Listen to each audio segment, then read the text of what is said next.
Life. We're the place you come to unpack those really profound nuggets of knowledge hidden within your sources. And today, we're embarking on, well, a really significant exploration. We're looking into a concept that's foundational to the scriptures of Yahweh. It's an idea that really challenges the very fabric of power, status, inheritance, how the world usually defines them. It's a deep dive into what you might call Yahweh's upside-down kingdom. And we see it revealed through this surprising narrative about the firstborn. Now, as servants and followers of Yahweh, we understand that real wisdom, it starts with humility, right? So before we dive into these sacred texts, these timeless patterns, let's first turn to Yahweh with open hearts, open minds. He's the ultimate source of all truth. Our Abba, Yahweh, we humbly seek your divine wisdom now as we open your word. We want to explore the profound truth you wish to impart through this study. Illuminate our hearts, Yahweh, and our minds, we pray. Let our understanding be truly guided by your spirit.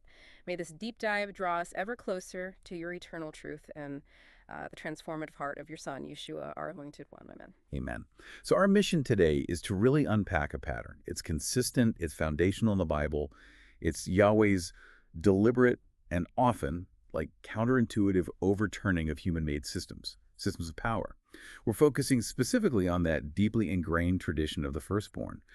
We'll trace this theme, this transformative idea from the earliest stories in the Torah, through the prophets, all the way to Yeshua, the firstborn of all creation. And ultimately, we want to discover what this really radical pattern means for us, for you, as we try to live a Yahweh-centered life today. Okay, let's unpack this then. Think about the ancient world for a minute. That's the setting for so much of our source material.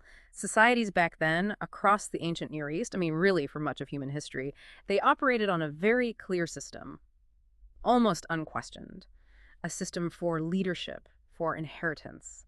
And it was all about the firstborn. Yeah, it wasn't just like a preference. It was the order, the established way things worked. Yeah, exactly. We're talking about a world where the king's power, his actual throne, passed directly to his firstborn son, and fathers, they'd automatically give their authority, the whole family estate, the legacy, the family identity even, to the firstborn. That was the right of the firstborn, wasn't it? The birthright, primogeniture technically. Yeah, the birthright was the ultimate given, expected. And what's really fascinating, kind of sobering actually, is just how deep this practice went. It was just taken for granted. Everyone understood it. It provided continuity, structure, a clear line of succession. Seemed logical on the surface. Right, okay. Logical. But as our sources show, and frankly, as history keeps showing us, ancient and modern, this system, it's got problems, riddled with pitfalls. We've seen it countless times. The one who inherits the birthright, well, maybe they weren't the most capable. Or worse. They abuse the power. Exactly. They abuse that immense power. Think about all the tyrants, the incompetent rulers throughout history who were just, born into it. And this raises a big question for us as followers of Yahweh. What happens when the most qualified, quote unquote, isn't the firstborn? Or what happens when the firstborn does abuse their power, uses that birthright for personal gain, leading to conflict, oppression, violence? We still see echoes of that, don't we? Inherited influence, status, it can lead to entitlement, lack of accountability. Sadly, yes. Yes. It perpetuates cycles of injustice. We see it in power structures all around the world, even today. Okay, but here's where it gets really interesting. Revolutionary, even. The Bible. It comes out of this very firstborn-centric culture, but tells a completely different story. A countercultural narrative. From its earliest pages, Yahweh consistently flips this norm right on its head. It's a radical challenge. Right from the start, it signals his divine economy is just utterly different from ours. So how does he do it? Well, if you connect it to the bigger picture, Yahweh's character, you see him regularly choosing not the eldest, not the strongest, not the obvious choice by human standards. Often it's the younger sibling, the latecomer, the unexpected one. And they get the birthright. They get the birthright. It's a profound statement about Yahweh's divine ordering. It contrasts so sharply with our human expectations about power and inheritance. Think about these examples. They're more than just stories, right? They're patterns Yahweh put there for us to learn from. Okay, like who? Well, start with Abel and Cain, Genesis 4, the very first family. Yahweh elevates the offering of Abel, the secondborn. Not Cain, the firstborn. Right. And the choice wasn't about birth order. It was about the heart of the worshiper. But Cain's jealousy over that, it led to the first murder. It's a powerful lesson right away. Yahweh's favor isn't about human privilege. Okay, who else? Isaac and Ishmael. Yes. Abraham, he wants an heir, has Ishmael first through Hagar, Genesis 16. But the blessing, the inheritance, the covenant promises, they go to Isaac, Abraham's second son, born to Sarah, as Yahweh promised back in Genesis 17. So it was Yahweh's promise, not Abraham's plan, that mattered. Precisely. Then there's Jacob and Esau, twins. The tension there in Genesis 25 is just, wow. Esau, the firstborn, he sells his birthright for stew. He didn't value it spiritually. And Jacob the younger, he gets the blessing. Though it's complicated how he gets it. It is complicated, but remember Yahweh's prophecy before they were even born. Genesis 25:23, the older will serve the younger. It wasn't just about Jacob's cleverness. It was Yahweh's choice, his sovereign plan working through the unexpected. Okay, one more. David. David, yes. Israel wants a king like the nations. They choose Saul. Big, impressive guy. He has a good son, Jonathan. What's the part? Totally. But Yahweh rejects Saul, 1 Samuel 16 tells us. And he chooses David. David from the little tribe of Judah, youngest of 8 brothers, a shepherd. Seems like the least likely candidate. Exactly. Yahweh tells Samuel, don't look at his appearance or height. Yahweh doesn't look at what people look at. People look at the outward appearance, but Yahweh looks at the heart. It's just this consistent overturning, a deliberate disruption of human systems that focus on outward status. So what's the big takeaway here for us as followers of Yahweh? It seems like for the God of the Bible, this birthright thing, it's not just about human power systems or who was born first. No, it's about something else entirely. It's not human logic. It's divine purpose. Yeah. Character. Yahweh's choice. Exactly. All of that. Yahweh consistently challenges these human-made systems of power, value, inheritance. They almost always end up leading to abuse, self-interest, hierarchy. Yeah. So he turns them upside down. It signals his kingdom runs on totally different principles than the world's. It's not about who's born first or strongest or has the best family tree in human eyes. Right. It's about his choice, his purpose. And very often, his desire to lift up the humble, to use the weak to shame the strong, like Paul says later. This is such a crucial concept for a Yahweh-centered lifestyle. It reminds us, Isaiah 55, my thoughts are not your thoughts, neither are your ways. My ways. His ways are higher. Much higher, like the heavens are higher than the earth. Okay, so Yahweh makes these clear choices, flips the script. Yeah.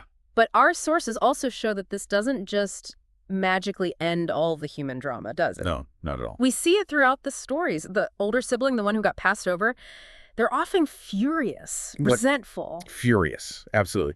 And what's really poignant, maybe a testament to the unchanging human condition, is that often the younger sibling, the one who gets the birthright, the one chosen by Yahweh. They mess it up too. Tragically, yes. They abuse their newfound power as well. Wow. So it's not just about who gets chosen. It seems the human heart, regardless of birth order, regardless of divine favor, really struggles with authority. We often fall into the same traps: self-interest, dominance, the very things Yahweh was trying to disrupt.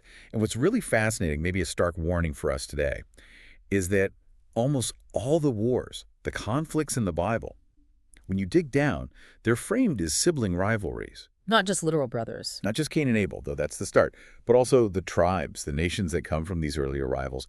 Track the genealogies, everyone's related. It's like this huge, long-running family feud playing out on a massive scale, generation after generation, still fighting over who gets to be first, who gets the land, the power. That sounds depressingly familiar. Doesn't it? It echoes so much of what we see today. Geopolitical conflicts, social divisions, even like online arguments. Often the core issue is this struggle for dominance, for validation, a constant sibling rivalry for status. So whether it's the older or younger, human tradition or divine choice, humanity seems kind of stuck in this endless rivalry over who gets to be first. It just highlights our basic human tendency towards self-interest, competition, power grabs, no matter who's chosen. It's a pretty sobering picture of the human condition, our constant struggle for dominance. And it really shows our deep need for, well, a different way entirely. Which brings us, I guess, to Yeshua. Exactly. It has to bring us to the story of Yeshua, the Anointed One. His earliest followers, guided by the Spirit, they give him this title, the firstborn of all creation. And that title, it captures everything we've been talking about, but elevates it to this whole new cosmic level. Okay, firstborn of all creation. What does that mean? In this context, after discussing all these earthly firstborns, how does it tie in? Well, it's not just about being born first in time. It's a powerful statement about his ultimate preeminence, his sovereignty, his inherent authority. In our sources, Colossians 1:15 is key here. Yeshua, the Messiah, is explicitly called the firstborn over all creation. Over all creation. Yes. And it clarifies, in him all things were created, things in heaven and on earth, visible and invisible, whether thrones or powers or rulers or authorities, all things have been created through him and for him. Wow. So Yeshua is portrayed as Yahweh become human, the eternal Son of Yahweh. He didn't just bring creation into being, he holds all authority over it. So if anyone deserves the ultimate birthright, the ultimate position of power and authority, it's Yeshua. Okay. Makes sense. But then this raises that crucial question again, echoing through all the previous stories. How did Yeshua, this ultimate firstborn, how did he choose to express that unparalleled power? Did he wield it like human kings, like those flawed firstborns we saw in the scriptures? And that's where it gets truly mind-blowing, right? Because Yeshua's life, his teachings, they turn every human idea of power completely upside down. Completely. He famously taught, Mark 9.35, if anyone wants to be first, he must be the very last, and the servant of all. The servant of all, a Yeah. total inversion of human power systems. He declared that people with real authority, true authority in Yahweh's kingdom, they aren't the ones who dominate, they're the ones who serve. This radical redefinition, it's beautifully captured in that early Christian poem or hymn, in Philippians 2. The one about emptying himself. That's the one, Philippians 2.67. Yeshua, who, being in very nature God, did not consider equality with God something to be used to his own advantage. He didn't cling to his status. No. Rather, he emptied himself by taking the very nature of a servant, being made in human likeness. Just think about the implications of that for our Yahweh-centered lives. Yeshua, the cosmic firstborn, chose to join the poor, the marginalized, the outcasts.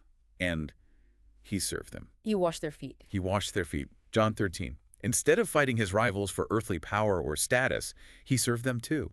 He showed us that true power, real authority, is displayed through self-giving love, through radical humility, through sacrifice, not through domination or self-preservation. It's such a challenge to our world, our competitive, status-driven world where it's all about self-promotion. It really is. But wait, he did confront those in power too, right? He wasn't just passively serving, he challenged the status quo. Oh, absolutely. He certainly did. He openly challenged Israel's religious leaders, the political leaders too. He called them out for using their power, their positions, their interpretation of Yahweh's own Torah to benefit themselves while ignoring the needs of the many. He exposed their hypocrisy. Yes, their self-interest, their abuse of spiritual authority. He called out those seeking earthly honor while neglecting justice, mercy, faithfulness.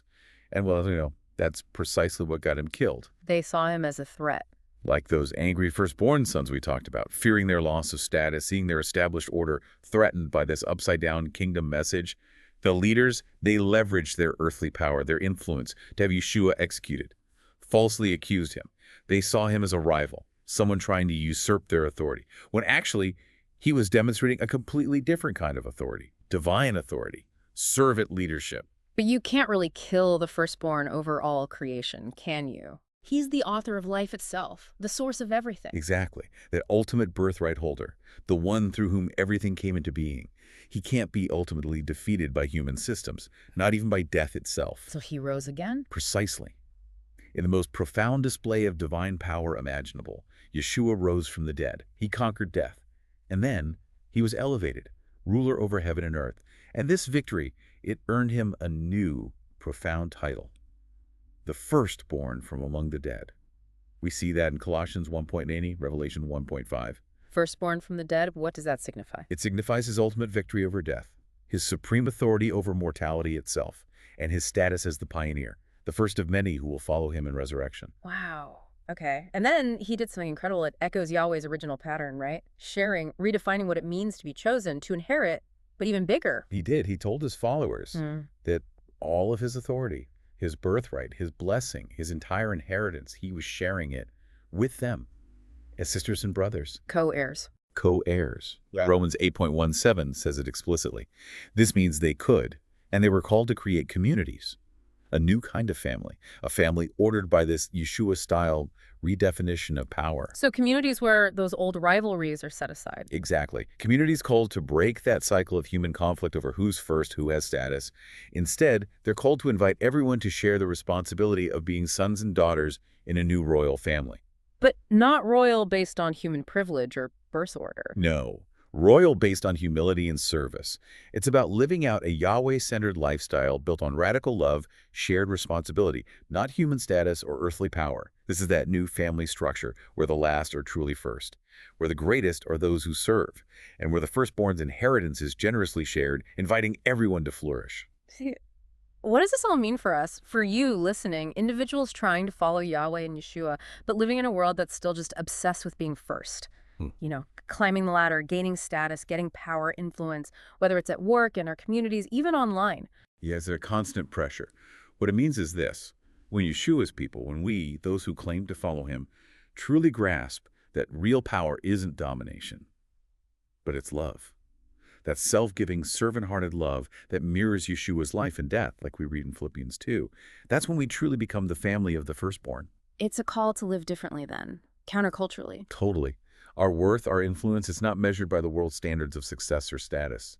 It's measured by our willingness to serve, to uplift others, to sacrifice, to love, reflecting the very heart of Yahweh.